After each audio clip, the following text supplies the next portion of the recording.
नमस्कार, बहुत स्वागत है आप सभी का। मैं हूं आपके साथ नैना यादव, लेकर हाजिर हूं हमारा खास शो पूछता है इंडिया। पाकिस्तान अगर अपनी नापाक साजिशों से बाज आ जाए तो कहना ही क्या। एक और तो अपने ही लोगों की जान लेता है जिसकी सीमाओं के अंदर ही जंग चल रही है।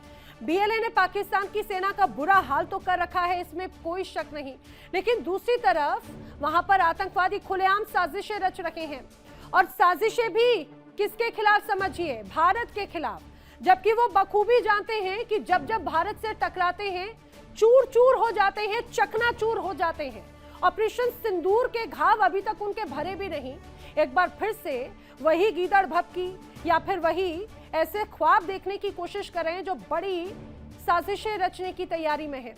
आखिर अब क्या नया खुलासा कर दिया, क्या नया हिंदुस्तान से पंगा लेने की कोशिश कर रहा है पाकिस्तान, बताएंगे आपको। और आइए बात करते हैं अब पाकिस्तान की दोगली नीति की। एक तरफ अपने ही लोगों का खून बहाता है पाकिस्तान, बलूचिस्तान में आतंकवादी का ठप्पा लगाकर लोगों को चुन चुन कर मारा जा रहा है, उनकी जान ली जा रही है। वहीं दूसरी ओर पाकिस्तान में बैठकर आतंकवादी खुलेआम साजिशें रचते हैं। समझिए, वो कश्मीर के गुनहगारों को आदर्श बताते हैं। पूरी खबर क्या है मैं आपको बताऊंगी, लेकिन उसके पहले आपको सुनना जरूरी है आतंकी अब्दुल रऊफ का एक कबूलनामा। आखिर उसने क्या कबूल किया, पहले आप सुनिए। मैं सबको जानता हूँ, मैं शबीर शाह साहब को जानता हूँ, मैं यासिन मलिक साहब से मिला हूँ, मैं आपा आसिया ड्राफी को बहुत अच्छी तरह जानता हूँ, मैं मुशर्रफ आलम को जानता हूँ। मैं आज की जिंदगी में अली गिलानी साहब के लिए जरूर दुआ करता हूँ। मैंने उनसे सीखा है, मैंने उनको समझा है। आज भी इस्तकामत के पहाड़ हैं। आज भी डॉक्टर कासिम पख्तू को जेल में कितने साल हो गए। अगर एक बंदा 92 में गिरफ्तार हो और 36 आ जाए तो कितने साल कहेंगे आप? 34 साल।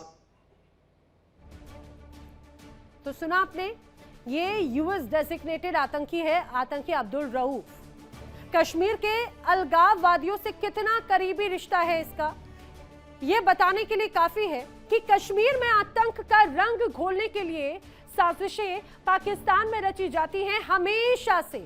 उसके बड़े फुटप्रिंट्स हमेशा से मिलते रहे हैं, भले ही डिनाई स्टेट, कंगाल स्टेट, भिखारी स्टेट पाकिस्तान उसको दरकिनार करता रहा हो। लश्कर कमांडर आतंकी अब्दुल रऊफ, उसका वीडियो सोशल मीडिया पर वायरल है जिसमें कश्मीर के अलगाववादियों से अपने करीबी रिश्ते की सच्चाई कबूल करता वो दिख रहा है। अब्दुल रऊफ कहता है कि सैयद अली शाह गिलानी, यासिन मलिक, आसिया अंद्राबी जैसे लोगों को बहुत करीब से जानता है। दावा करता है कि उसने अलगाववादी नेताओं से मुलाकात की, उनसे बहुत कुछ सीखा।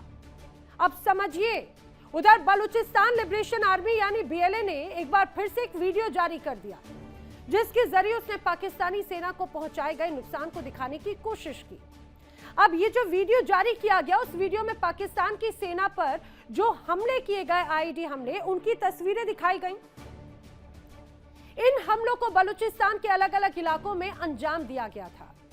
यानी ये साफ है कि एक और तो पाकिस्तान की कमजोर सरकार अपना घर संभाल नहीं पाती, बलूचिस्तान के लोगों का गुस्सा शांत नहीं कर पाती, पाकिस्तान सेना उनका मुकाबला नहीं कर पा रही, और वहीं दूसरी ओर मुनीर सेना और आईएसआई की शह पर पाकिस्तान में बैठे आतंकी भारत के खिलाफ साजिशें रचते हैं, जहर उगलते हैं, खुल्लम खुल्ला घूमते हैं।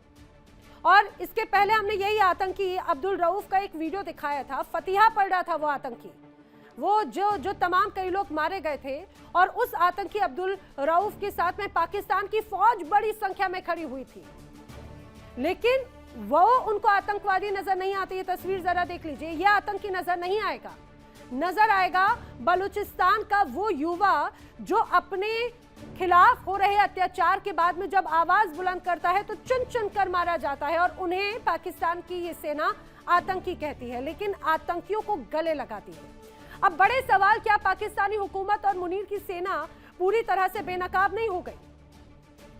सवाल यह भी खड़ा होता है, क्या मुनीर की सेना बलूचिस्तान के विद्रोह को दबाने में अब पूरी तरह से नाकाम है? क्या अभी भी अंतर्राष्ट्रीय समुदाय पाकिस्तान की इस टेरर फैक्ट्री को नजरअंदाज करता रहेगा? करेंगे चर्चा। खास मेहमानों का पैनल मेरे साथ में कनेक्ट हो रहा है, आपको उनसे मिलवा देती हूँ। मेरे साथ में रक्षा विशेषज्ञ के तौर पर भू राजनीतिक विशेषज्ञ retired colonel SK Malik ji connect हो रहे हैं। मेरे साथ में रिटायर्ड कर्नल सुशील पठानिया जी बतौर रक्षा विशेषज्ञ कनेक्ट हो रहे हैं। मेरे साथ में कनेक्ट हो रहे हैं पाकिस्तान से जर्नलिस्ट डॉक्टर सज्जाद बुखारी, पाकिस्तान से रक्षा विशेषज्ञ रिटायर्ड मेजर नदीम शेख। आप सभी का इस चर्चा में बहुत स्वागत है। जिस तरह के अभी हालात हैं, पठानिया साहब, मैं चर्चा की शुरुआत आपसे करना चाह रही हूँ। हालांकि हमने कल भी जब चर्चा की थी, मेरे साथ में चर्चा में सज्जाद बुखारी भी थे, लेकिन जैसे ही मैंने आतंकी अब्दुल रऊफ की बात बोली तो इधर उधर की बात होने लगी। ये वही आतंकी अब्दुल रऊफ है जो कि यूएस डेजिग्नेटेड तो है, ये वही आतंकी अब्दुल रऊफ है जो फतिहा पढ़ता हुआ नजर भी आ जाता है जगह जगह। ये वही आतंकी अब्दुल रऊफ है जो जम्मू कश्मीर में वहां की आबो हवा बिगाड़ने वाले जो लोग हैं उनको उनसे मिलने की उन्हें आदर्श मानता है और बड़ी साजिशें रचता है और उन्हें गले लगाते हैं। क्या एक बार फिर से बेनकाब हो गया है पाकिस्तान और उनकी सेना का ये चेहरा? देखिए नैना जी, मैं ये शुरू में ये बोलूंगा कि हमारी जो डिबेट है उसका स्तर गिरना चाहिए। हमारे साथ पाकिस्तान के मेहमान भी हैं, अपने अपने परसेप्शन हैं, कुछ सच्चाइयां हैं, तो डिबेट का जो स्तर है वो एक शालीन किस्म का होना चाहिए। सबसे पहले मैं कुछ फैक्ट जो मेरे नॉलेज में है वो मैं बताऊंगा आपको। देखिए 1989 के अंदर ऑपरेशन टोपैक कंसीव किया गया था ISI, और वहां उस समय के जो प्रेसिडेंट थे जिया साहब, उन्होंने इसको कंसीव किया। ये सच है कि जहां तक पाकिस्तान और इंडियन आर्मी की अगर आप मिलिट्री माइट को कंपेयर करेंगे तो पाकिस्तान ये मान के चलिए कि उनके पास तकरीबन आधी फौज है। उसमें आप अगर नेवी और एयरफोर्स लगा देते हैं, एयरफोर्स में भी कुछ पैरिटी आ गई। तो पाकिस्तान इस पोजीशन में नहीं है कि वो खुल के इंडिया के साथ जंग करे, और यही रीजन था कि 1989 में जब ये ऑपरेशन टोपैक परसीव किया गया, उसका एम था कि to make India bleed in 1000 cuts for 1000 years। तब से वो चल रहा है। अभी उसके बाद इन्होंने इसके लिए कश्मीर को चुना, क्योंकि कश्मीर में कुछ लोग बैठे हुए थे जो उनके साथ थे। वो जो चाहते थे कि यहाँ पे पाकिस्तान जो है इनकी सरकार को टॉपल करे और पाकिस्तान कश्मीर को अपने कब्जे में कर ले। अभी जिनको हम लोग आतंकी बोलते हैं, उनको इनके जो जनरल मुनीर हैं वो उनको स्ट्रेटेजिक एसेट बोलते हैं। तो अब ये अंदाजा लगा लीजिए कि वहां पे जो सो कॉल्ड टेररिस्ट हैं उनकी फौज के साथ they are being protected and nurtured by ISI only. This is not a secret fact, I mean not a secret thing, it's open fact which everybody knows. अभी इस समय जो पाकिस्तान की जो हालत है, देखिए वो अफगानिस्तान के साथ उनके रिश्ते अच्छे नहीं है, बीच में लड़ाई हो गई थी। तहरीके तालिबान पाकिस्तान जो है वो लगातार उनके ऊपर हमले कर रहा है। उसके बाद आप देखेंगे कि बलूचिस्तान आर्मी जो अभी और उभर के और शक्तिशाली बन रही है, और उसका रीजन है क्योंकि बलूचिस्तान के अंदर इन्होंने बहुत ज्यादा जुल्म किए, शोषण किया लोगों को, वहां के जो नेचुरल मिनरल्स थे उसको शोषण किया। और आप ये अंदाजा लगा के चलिए कि अगर ट्रेन जो है जाफर एक्सप्रेस 2 बार जो है अटैक हुई है, और उसके अलावा बहुत ज्यादा अटैक हुए हैं, और इनका जो प्रोजेक्ट चल रहा है चाइना के साथ CPEC का, वो भी बुरी तरह से प्रभावित हो गया है। अभी मैंने ये भी सुना है कि बलूचिस्तान आर्मी, जिसके नीचे बहुत ज्यादा अम्ब्रेला ऑर्गेनाइजेशन है, they are gaining strength from time to time.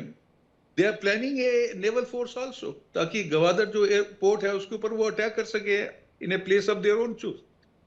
तो ये जरूरी है कि भारत और पाकिस्तान के बीच में रिश्ते सुधरे, लेकिन वो रिश्ते तब तक नहीं सुधरेंगे जब तक आर्मी का वहां पे कंट्रोल रहेगा जी। ये भी कोई सीक्रेट नहीं है कि पाकिस्तान की जो गवर्नमेंट है that is a puppet government and being run by Munir and party. तो अभी जी सर, देखिए अच्छा आपने जो बातें कही इसमें कोई शक नहीं, इधर उधर की बात से यहाँ इधर उधर चीज़ें होती भी नहीं है। वेल, रोहित जी भी मेरे साथ कनेक्ट हो चुके हैं विदेश मामलों के जानकर, आपका भी बहुत स्वागत है। लेकिन मैं यहाँ पर मेजर नदीम शेख साहब आपका रुख करना चाह रही हूँ। देखिए पठानिया साहब ने जो कहा, मुझे लगता है आप भी उस बात से कहीं ना कहीं सहमत होंगे कि नाराजगी होती है, उन नाराजगियों को दूर करने के तरीके होते हैं। बलूचिस्तान के जो युवा अपनी नाराजगी को जताते हैं, उन्हें चुन चुन कर मारा जाता है आतंकी बताकर, लेकिन जो वाकई में जो मासूम लोगों की जान ले रहे हैं, जो यूएस डेजिग्नेटेड आतंकवादी हैं, आप उन्हें आराम से खुल्लम खुल्ला घूमने की अनुमति दे देते हैं और वो भारत के खिलाफ भी जहर उगलते हैं, साजिशें रचते हैं, जिसमें एक आतंकी अब्दुल रऊफ।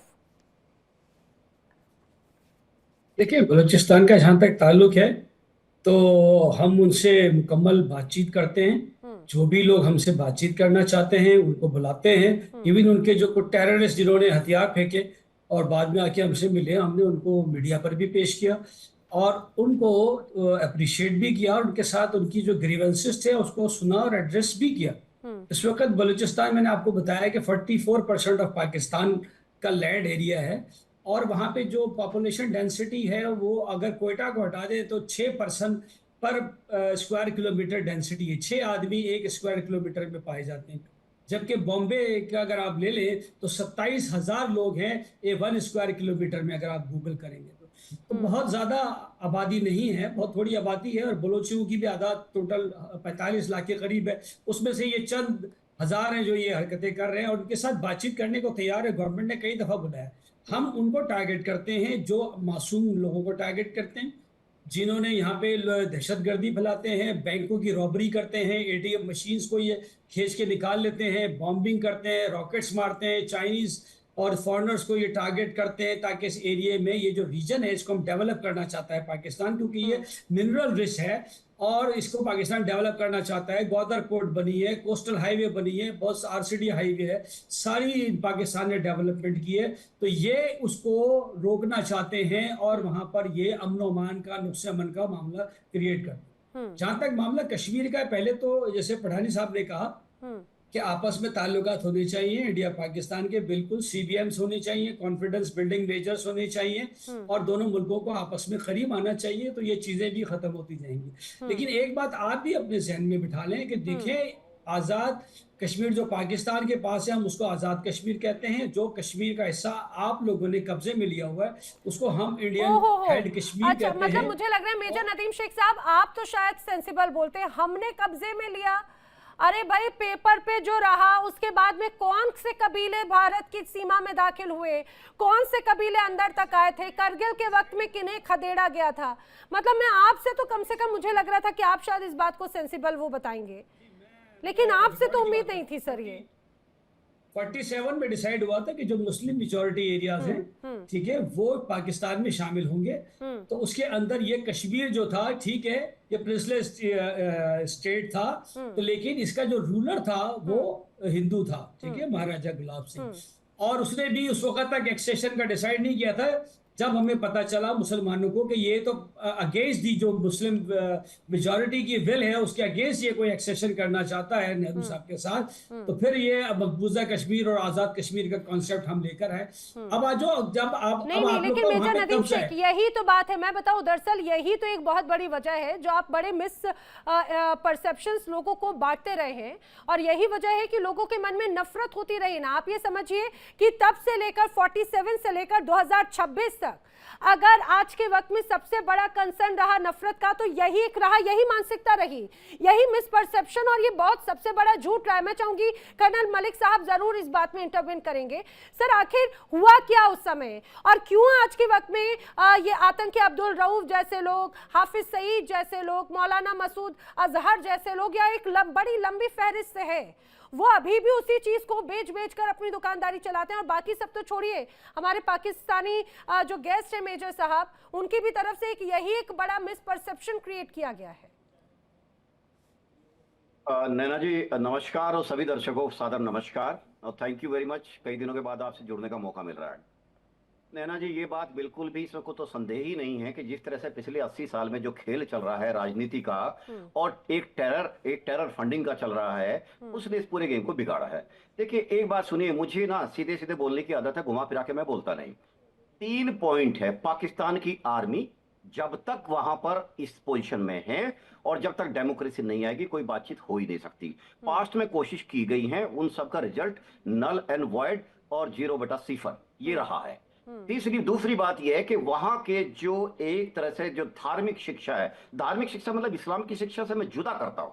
मतलब वहां की मस्जिदों में जो भारत के खिलाफ जो रैंटिंग चलती है, रात दिन वहां टेररिस्ट उपदेश चलते हैं, और एक तरह से भारत के खिलाफ एक गजवाए हिंद की जो एक पद्धति पे वहां के बच्चों को, छोटे छोटे बच्चों को उनका ब्रेन वॉश किया जाता है। क्योंकि इससे क्या होता है, पूरी सिटीजनशिप की एक पौध तैयार होती है, पूरी जनरेशन तैयार। जब तक एंटी इंडिया हेट्रेड बंद नहीं होगा, दोनों देशों के बीच में संबंध नहीं हो सकते। तीसरी चीज ये है कि भारत और पाकिस्तान के बीच में जितने भी कोशिश किए गए और जितने भी ये थर्ड पार्टी आने की कोशिश की गई है, भारत ने इन सबको एक तरह से दरकिनार किया है। चाहे पिछले साल यही देख लीजिए अपने ट्रंप साहब के, मैंने 2 एटॉमिक पावर के बीच में आके समझौता कराने को, हम ये एक्सेप्ट नहीं करते और कभी नहीं होगा। सवाल होता है कि जब भारत में कमजोर एस्टेब्लिशमेंट हुआ करता था, तो भारत ने एक सॉफ्ट नेशन का एक टाइटल गेन किया, और सॉफ्ट नेशन के टाइटल के तहत हमने सारे वो कोशिशें की जो इंटरनेशनल पैमानों के तहत, यानी यूएन में बात कराना और किसी दूसरे देश के तहत बात करना, और सो दैट ये जो बैक चैनल से, यानी बैकडोर चैनल से जो बातें होती थी, कोशिश की चीजों को लगाने की। लेकिन हुआ क्या है कि अमेरिका ने पाकिस्तान, देखिए मैं अमेरिका और पाकिस्तान क्यों ला रहा हूं यहां पे, क्योंकि ये इंटरलिंक्ड चीजें हैं। अच्छा। अमेरिका ने पाकिस्तान को तैयार किया सोवियत के खिलाफ 70s के दशक में, और वो काफी हद तक तैयार हुआ। लेकिन जो इस बहाने उनको फंड, हथियार दिए गए, वो यूज हुए इंडिया के खिलाफ, फंड साइफन किया गया टेररिस्ट ग्रुप्स के खिलाफ। आज 15 जो टेररिस्ट ग्रुप है, डेजिग्नेट है, वो यूएसए यूएन के द्वारा एक तरह से बैन किए गए हैं, वो पाकिस्तान में एग्जिस्ट करते हैं। वहां पर जो भारत के खिलाफ जो एजेंडे चलता है, वो वहां पर उसकी जो बुद्धिजीवी लोग हैं, चाहे वहां के अच्छे पत्रकार हों या फिर वहां पर ऐसे लोग हों जो भारत और पाकिस्तान के बीच में नॉर्मलाइजेशन की प्रोसेस को हिमायत करते हैं, उनको नहीं आगे आने दिया जाता। आगे आते हैं एक रेडिकल फौज। रेड फौज का मतलब है कि रेडिकल मास पीपल, जिनको के आईएसआई तैयार करती है और वहां के मदरसों के थ्रू तैयार किया जाता है। उन आतंकवादियों को भारत में पेनिट्रेट कराया जाता है, बॉर्डर के थ्रू भेजा जाता है, और धर्म के नाम पर कत्ल गारत को अंजाम दिया जाता है। अभी हुआ क्या, पिछले 10 साल के अंदर भारत में एक तरह से सोच बदली है। क्योंकि क्या होता है कि देखिए, आप किसी जो आदमी कहते हैं ना, सो रहा हो जगा सकते हो, लेकिन जो आदमी बहाना कर रहा हो उसको आप कभी नहीं जगा सकते। तो एक तरह से डोजियर की जो पॉलिसी थी हमारी बंद कर दी, क्योंकि हमारे डोजियर एक तरह से डस्टबिन में फेंके जाते रहे हैं। चाहे वो आप कोई सा भी ले लीजिए, मुंबई दे लीजिए, उसके बाद पठानकोट लीजिए, कोई भी ले लीजिए, उससे हमें कुछ रिजल्ट नहीं मिला। हम तो पाकिस्तान से समय समय पर 80s में, 90s में या 2000 के शुरू में ये भी उम्मीद करते रहे कि पाकिस्तान ये ऑफर करेगा कि आइए दोनों देशों का एक जॉइंट ऑपरेशन ग्रुप बनाते हैं, और जहां भी आतंकवादी इनको धर पकड़ के इनको बाहर फेंकते हैं, हम कहते हैं भारत की तरफ में से भी आइए, अगर आपको कहीं मिलते हैं तो तैयार है उसके लिए। लेकिन पाकिस्तान की चूंकि आर्मी का एग्जिस्टेंस भारत के खिलाफ है। अगर एक बात बताइए, पाकिस्तान के लोग भारत के पक्ष में बोलने लगे, और जैसे कि वहां का एक बहुत बड़ा एक तंजीम ऐसी है कि जो रियलिटी पे आके बात करना चाहती है, अगर वो लोग समझदारी की बात करने लगे तो पाकिस्तान की आर्मी का वजूद क्या रहेगा, किसके लेकिन खिलाफ सर इसका लड़ेगी? रीजन क्या है, ये भी तो कुछ होगा ना। मेन बात तो ये है कि रीजन क्या है। अगर बात पहले सहमति बनी, दोनों देश अलग हुए, उसके बाद में जब ये एक बड़ी तस्वीर पेश की गई कि भाई ये हमारा हिस्सा, अब जो हमारा हिस्सा पहला था हम उसको पाकर रहेंगे, भले ही उसके बदले में कई पुश्ते क्यों ना निपट जाएं। और ये आतंकी अब्दुल रऊफ जैसे लोग, जो हमेशा ये कहा जाए कि भले ही अमेरिका उनको आतंकी मानता है, दिखावा किया जाता है पाकिस्तान की, हाँ भाई हम उन्हें आतंकी मानते हैं, लेकिन घर में उनको किस तरह से बड़ी छूट दी जाती है, और वो बाकायदा भारत के खिलाफ देश विरोधी, ये कहा जाए भारत के खिलाफ बड़ी साजिशों को अंजाम भी दे देते हैं। जल्दी से कंपाइल कीजिएगा, रीजन क्या है आखिर क्यों आपने कहा कि पाकिस्तान की सेना भारत विरोधी एस्टैब्लिशमेंट है? सवाल मुझसे नाना जी? जी जी, आप जल्दी से कंपाइल कीजिएगा, आपने यही बात कही। जी जी, मैं 3 पॉइंट बताता हूं। देखिए, सबसे पहले जब भारत पाकिस्तान हुए थे धर्म के आधार पे हुए थे। पहली बात तो सबसे बड़ा ब्लंडर था कि ठीक है, देश अलग से टूटते भी रहे, यूगोस्लाविया टूट गया, बहुत सारे कंट्री टूट गए, सोवियत संघ टूट गया। धर्म के आधार पर जब भी आप बांटोगे कि लोगों के दीवार में बांटने के काम करते हो आप, सबसे पहले गलती ये थी कि जो भी उस टाइम के महानुभाव थे या महापुरुष थे, उन्होंने धर्म के आधार पर जो एग्री किया, ये बहुत बड़ा ब्लंडर था। दूसरी बात, उसके बाद से पाकिस्तान के अंदर से भारत के खिलाफ जो नफरत शुरू हुई, वो नफरत आज तक जारी है। अगर वहां के लोगों ने उसको एक अच्छी शिक्षा के माध्यम से साइंटिफिक शिक्षा के माध्यम से वहां के बच्चों को लाइन पर डाला होता, वो बच्चे आज साइंटिफिक तरीके से सोचते और एक वर्ल्ड के धरातल पे आके वो प्रैक्टिकल बात करते। लेकिन वहां बात करते हैं भारत को ये कर देंगे वो कर देंगे। एनीवे बहुत बात हो चुकी है। और तीसरा पॉइंट है कि वहां की गवर्नमेंट की पॉलिसीज के तहत टेररिज्म को वहां का हथियार बनाना। और जैसे कि हमारे पहले प्रवक्ता ने कहा, उनका पूरा सम्मान है कि था cut thousands and bleed through 1000 cuts. ये जब पॉलिसी पाकिस्तान से अपनाई तो भारत को एक एंड पे आकर, एक तरह से देखा जाए भारत कॉर्नर में आ गया। भले ही हम बड़ा देश है, हम बड़े भाई भी कहलाते हैं और देखा जाए हमसे ही टूट के पाकिस्तान बांग्लादेश बने हैं, लेकिन आप किसी को भी अगर ज्यादा कॉर्नर में लगाओगे उसकी अच्छाइयों के बेसिस पे तो वो एक न एक दिन वार करेगा। और यही भारत के साथ हुआ है कि भारत ने लीक बात करने का कोई फायदा नहीं है। लेकिन सर आपने कहा ना सॉफ्ट स्टेट, लेकिन हर बार यही सॉफ्टनेस आपको कहीं ना कहीं बड़ी भारी भी पड़ जाती है। वेल, आपकी इस बात पे डॉक्टर सज्जाद बुखारी बड़ी अच्छे से मुस्कुराहट दे रहे थे। मुझे लग रहा था कि शायद वो इस बात को भी समझ रहे होंगे कि वाकई में कहीं ना कहीं ये पहले गलती हुई और आज भी इसका दंश अलग अलग हिस्सों में लोग झेलते हैं, चाहे बात बड़ी अर्थव्यवस्था के तौर पर हो या फिर लोगों की, मासूम लोगों की जब जान जा रही होती है उसका फायदा कहीं ना कहीं लोग उठाते। वेल, आप कुछ कह रहे थे सज्जाद। बहुत शुक्रिया आपका नैना, आधा भर है। और एसके मलिक साहब ने जितनी बात की है, तमाम आपके देश के लोगों ने भी देखा है, हमारे पैनलिस्ट ने भी, तो उसका आधा टाइम मुझे चाहिए और आपने मुझे उसमें इंटरप्ट नहीं करना है। और आप जब तक मुझे इंटरप्ट करती हैं या कोई इररिलेवेंट बात नहीं करती, तब तक मैं कोई इस तरह की भाषा नहीं कहता, क्योंकि as you sow so shall you reap वाला फार्मूला होता है। बात यह है कि आपने अपने इंट्रो के अंदर आज फिर जो है वो कल वाला भंड मारा है।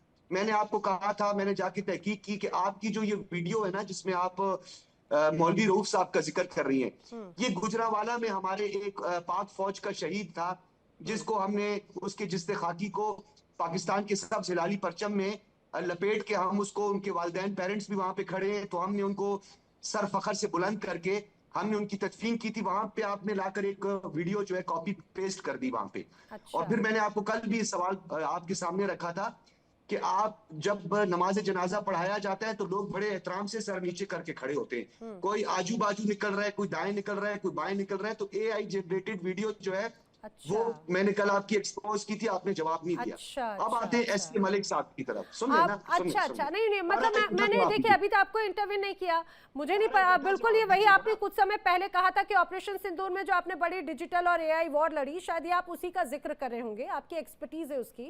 और मैंने भी आपको बताया था, सुनिए, मैंने भी आपको बताया था आप कितनी चीजों को छुपाएंगे, कितनी चीजों को डिनायल करेंगे। मैंने भी आपको बताया, आपने खासतौर से उस यूनिफॉर्म पे भी सवाल उठाए थे।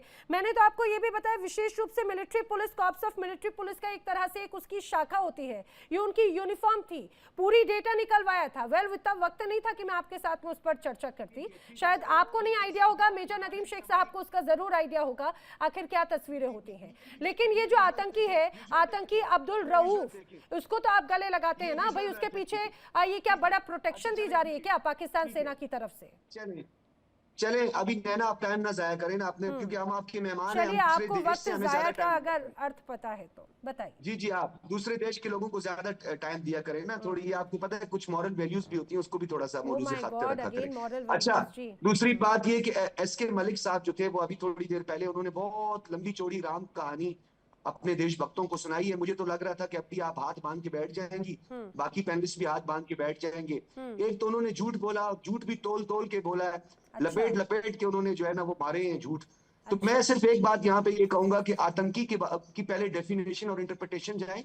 अक़वाम मुत्तहिदा जो है वो आर्टिकल 51 के तहत ये कहती है कि जहां पे इलीगल ऑक्यूपेशन हो तो वहां पे आप आर्म स्ट्रगल कर सकते हैं, यानी आप मुसल्लह जिद्दोजहद कर सकते हैं। अच्छा डॉक्टर सज्जाद, मुझे आप एक बात बता दो, आपके अनुसार ये झूठ बोलना, तोल कर बोलना, आखिर आपके इस अकॉर्डिंग परिभाषा क्या होती है? उन्होंने झूठ क्या बोला?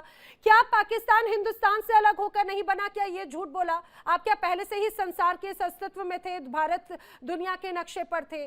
क्या ये गलत बोला कि बांग्लादेश जो पहले कभी हिंदुस्तान का, अखंड भारत का, अखंड हिंदुस्तान का जो हिस्सा था, उसके बाद में अलग अलग दुनिया के ये कहा जाए कि उस बड़े मैप पर नजर आए, ये झूठ बोला गया? क्या झूठ बोला गया? क्या ये झूठ बोला गया कि जो पहले के वक्त में एक बड़ी तस्वीर बदली गई, आज भी उसका जहर कहीं ना कहीं घोलने की कोशिश की जाती है?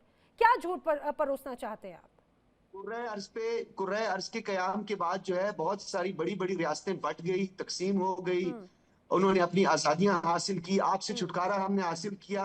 क्योंकि हमारे कायदे आज़म मोहम्मद अली जिन्ना की आइडियोलॉजी थी, उन्होंने ये भांप लिया था, उन्होंने कहा हम आप लोगों के साथ नहीं रह सकते। और आज वहां के मुसलमानों के साथ जो आप लोगों का सलूक है सिटीजन अमेंडमेंट एक्ट को लेकर, जिस तरीके से आप उनको गांव रक्षक के नाम पे कत्ल कर रहे हैं, तो ये आज उसका वाज़ेह सबूत है। तो गलत कायदे आज़म गलत मोहम्मद अली तर्क जिन्ना नहीं, की गलत तर्क आइडियोलॉजी नहीं जो है, सज्जाद, गलत तर्क नहीं सज्जाद। हिंदुस्तान में जितना अल्पसंख्यक या मुस्लिम भाइयों को जितनी ज्यादा आजादी और फ्रीडम है ना, आपके पाकिस्तान में भी उनको बोलने की आजादी नहीं, इतने अधिकार नहीं है उनके ऊपर। आप सुनिए जरा, मैं आपको बता दूं, आप अगर मेरे देश की तमाम नीतियों को लेकर अगर बात करते हैं ना, दरअसल सीएए की अगर आप बात कर रहे हैं, तो बल्कि आप ये मान के चलिए कि उन लोगों को एटलीस्ट हम मान्यता या फिर पहचान जो है वो सुनिश्चित करें, जो आपकी तरफ से बड़ी साजिशें रची जाती है ना ऐसे तमाम लोगों को भेजने की, उनकी छुट्टी की जा रही है। जो हिंदुस्तान का है उसको डर ही नहीं, जो हिंदुस्तान की धरती का है उसको टेंशन ही नहीं, जो भारत माता का पुत्र है उसको कोई टेंशन नहीं।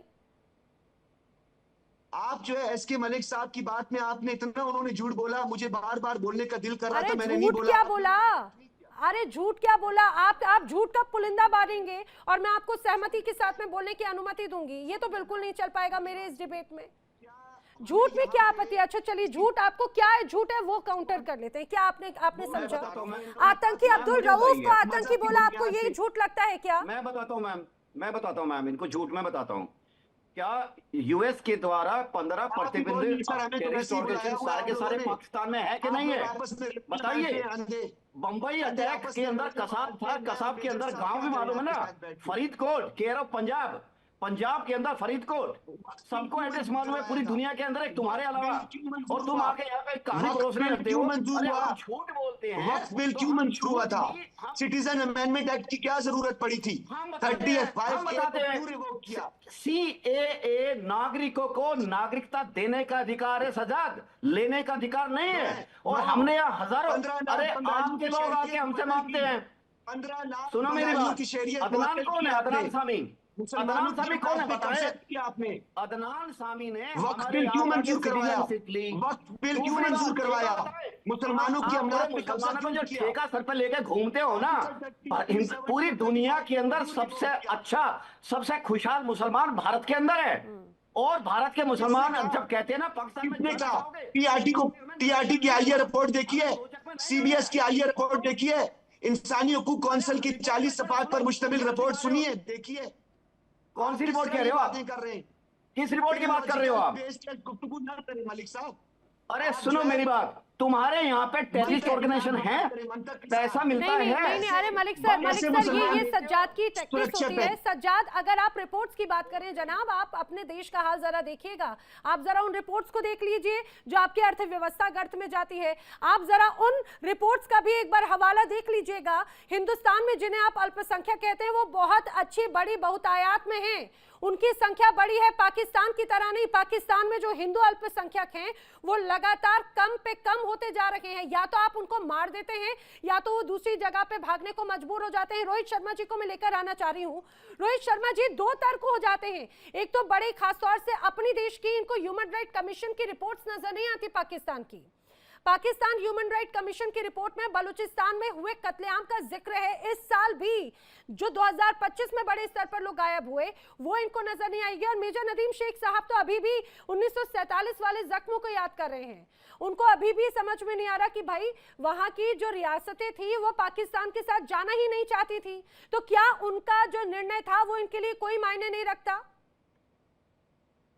देखिए, एक चीज के सज्जाद बुखारी साहब को अगर आप 5 मिनट के या 10 मिनट अनइंटरप्टेड दे देना तो इट विल बी बेटर कि मैं उनके कुछ पॉइंट्स पकड़ता हूँ, क्योंकि वो बोल ही नहीं पा रहे। यार एक मिनट सज्जाद, चुप मैं आप ही की तरफ से बोल रहा हूँ। नहीं यार, अब भी पाकिस्तानी में एक अकल की कमी होती है, ये भी नहीं पता होता कि कौन मेरे फेवर में बोल रहा है, कौन मेरे खिलाफ बोल रहा है। ठीक है, तो अगर अनइंटरप्टेड इन्हें दे दें तो मैं पकड़ पाऊँ कि क्या बोल रहे हैं। जब तक जितना ये 2-3 सेंटेंस बोल पाए उसमें ही मैं इनके झूठ पकड़ पाता हूँ। इन्होंने ये बोला कि आर्टिकल 51 यूएन का, जस्ट मिनट, आर्टिकल 51 यूएन का बोलता है जहां पर इलीगल ऑक्यूपेशन हो वहां आर्म स्ट्रगल हो सकती है। तो बलूचिस्तान में आप मानते हैं इस आर्टिकल को? मानना पड़ेगा ना, क्योंकि बलूचिस्तान का तो कोई इंस्ट्रूमेंट ऑफ एक्सेशन साइन नहीं है आपके साथ।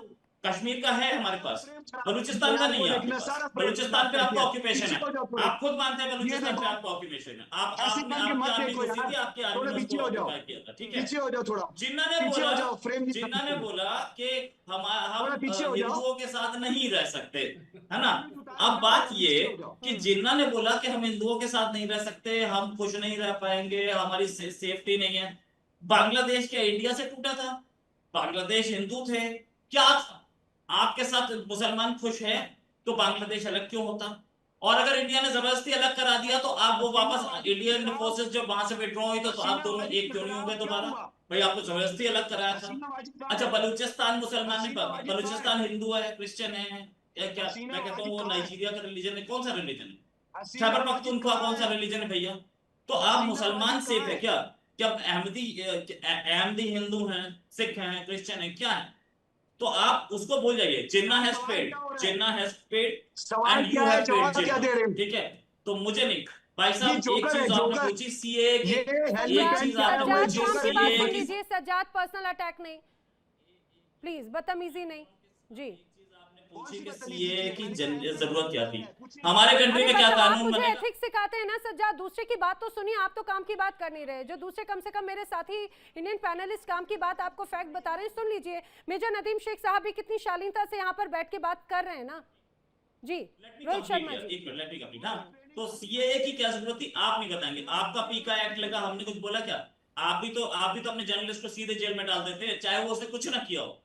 अब जो ये हमारे साथ मेजर नदीम बैठे, इन्होंने भी कुछ बोला, इन्होंने भी कुछ बोला, इन्होंने भी कुछ झूठ बोले। इन्होंने बोला कि हम बलूचों से बातचीत कर रहे हैं। एक मिनट, पाकिस्तानी इन्होंने बोला कि हम बलूचों से बातचीत कर रहे हैं।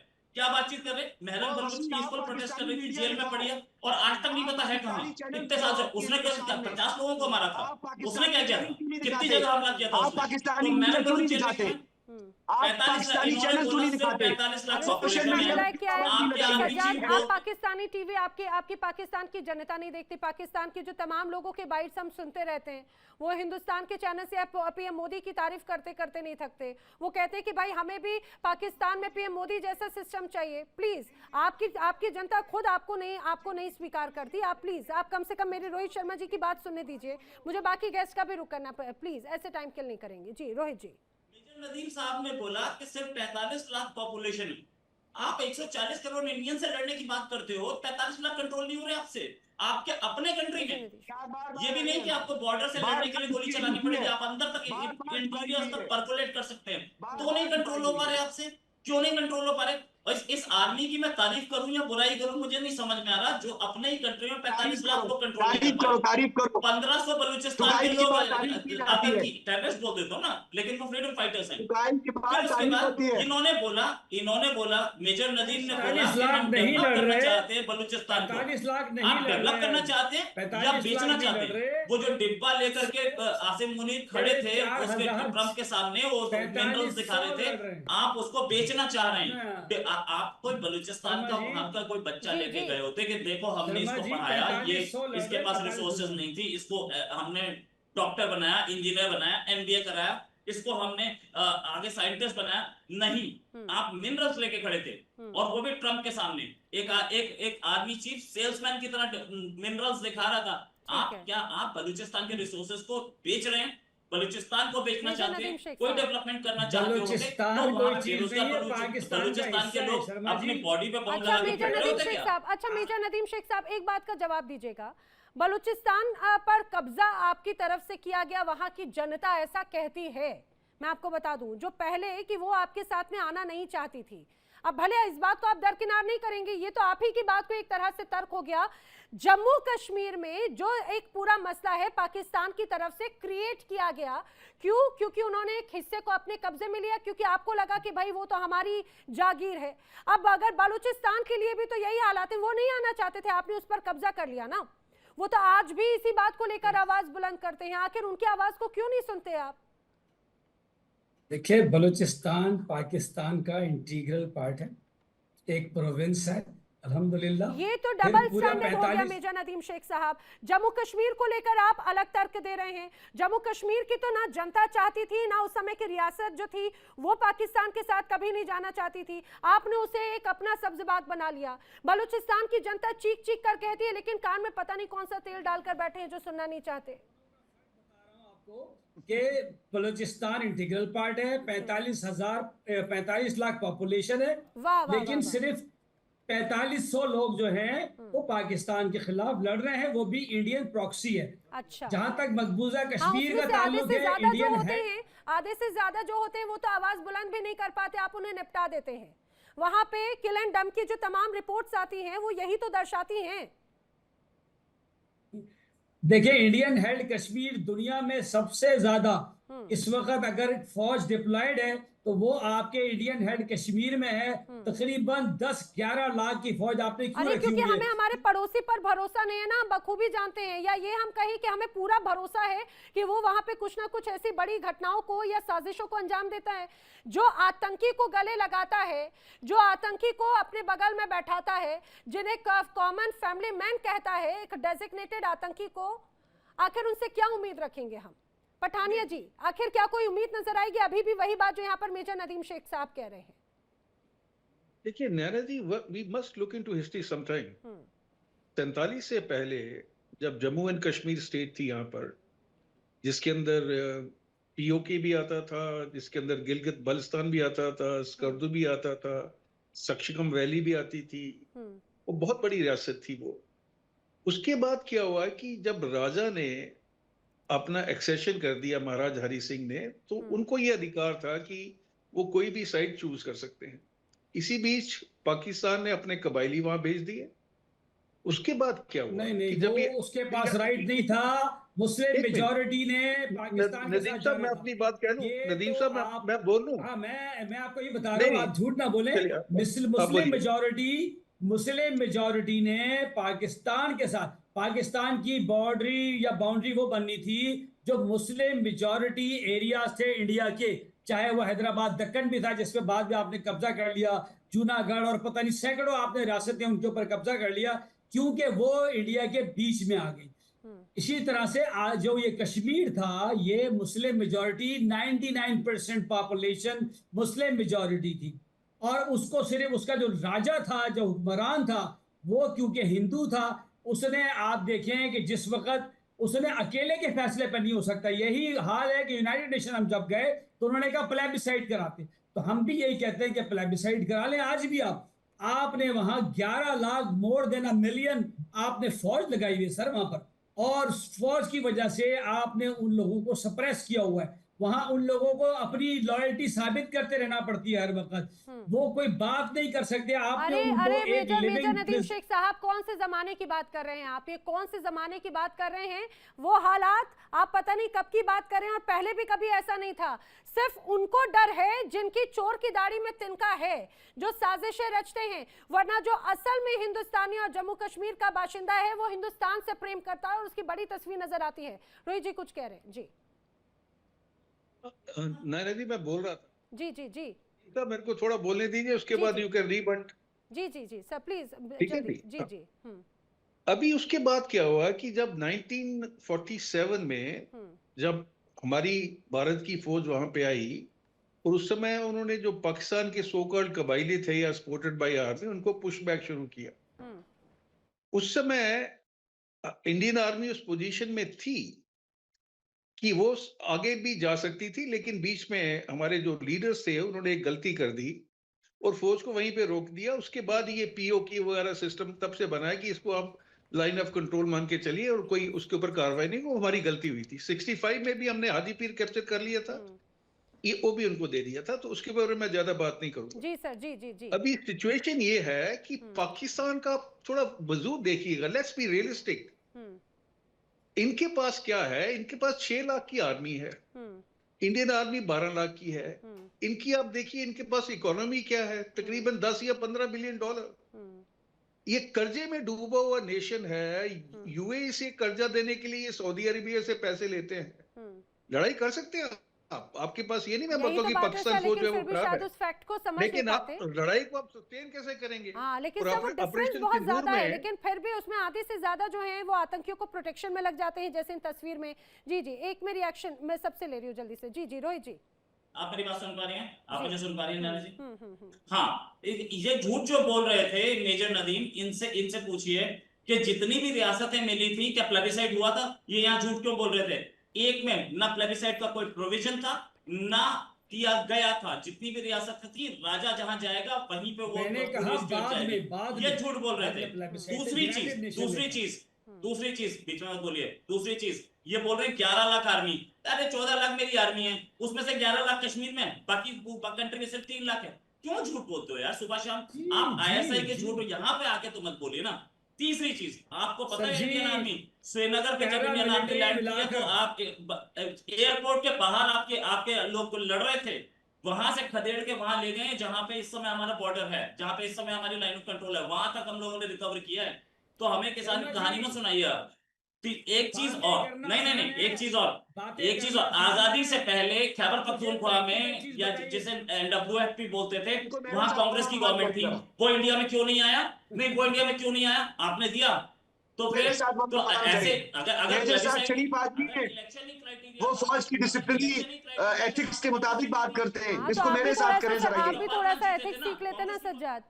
देखिए वही तो बात हो जाती है। कभी आप लोग ये कहते हैं 12 लाख कश्मीर में, जब मन में इच्छा आ जाए आप कहेंगे आधी मणिपुर में, जब मन में इच्छा आ जाए आधी गुजरात में, जब मन में इच्छा आ जाए आधी मध्य प्रदेश में। मतलब जो मन में आए वो बोल दो। यहाँ पे कर्नल मलिक कुछ कह रहे हैं, एक बार लास्ट रिएक्शन। नैना जी, पहली बात तो ये है कि ये सज्जाद मियां है ना, ये सज्जाद मियां ISI का प्लांटेड आदमी है मीडिया के ऊपर। दूसरी बात ये है कि ना इनको तमीज, मैं अभी भी इनको बोल रहा हूँ, सुनो, मैं अभी भी बोल रहा हूँ इनको, ये कभी इसको बोलते हैं, ISI आपकी तबाही, ISI बदतमीज आदमी है, निहायत बदतमीज आदमी है। तुम्हारे जैसे आदमी यहाँ पे, अरे भारतीय मीडिया का धन्यवाद दो कि तुम्हें बुला लेते हैं।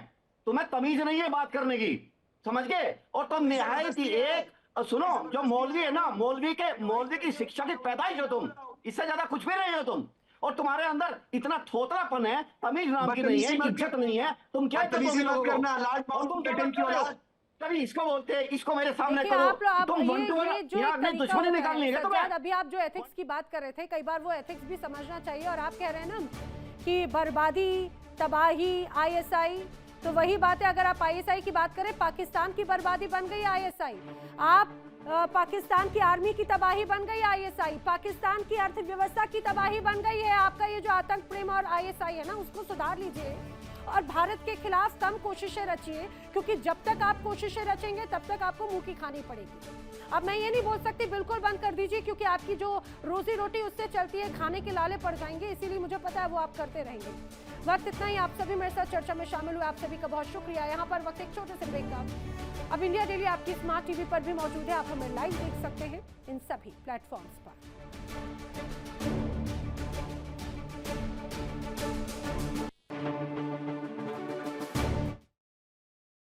देखिए इंडिया डेली 24/7 अब आपकी स्मार्ट टीवी पर। इंडिया डेली मौजूद है सभी डिजिटल प्लेटफॉर्म पर लाइव और लगातार। इंडिया डेली 24/7 हर दिन राष्ट्र को समर्पित।